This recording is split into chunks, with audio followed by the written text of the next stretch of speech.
Yes, good morning, hermanos, hermanas. Magandang Lunes sa lahat. Nandito nga ngayon yung mga kawani ng Dole para ayusin tong daan dito sa Barangay Rosacara. Sa pangunguna ng ating barangay captain na si Robert Ilagan.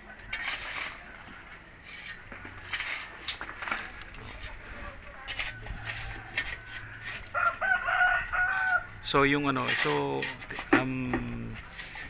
pagsisemento ng kalsada isa kung saan lang inabot yung nakuwang budget ng barangay. So pakonti-konti lang at lahat ng kalsada ito isa masisemento rin balang araw. So pakonti-konti lang, tapos ito nga ilalagay na nila ng ang tawag diyan nila di isa nire-rip wrap. Yung gilid ng kalsada is tinatambakan nila ng itong panambak para di gumuho. Kung sa bandang Metro Manila ang tawag nila diyan yung sidewalk, gutter tapos sidewalk. So dito yan muna nire-rep po nila.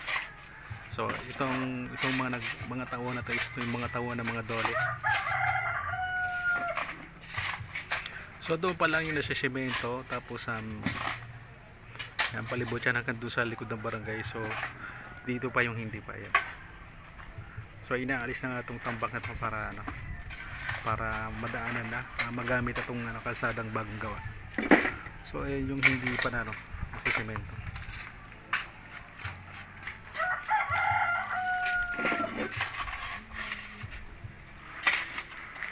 So maraming salamat yung lamang.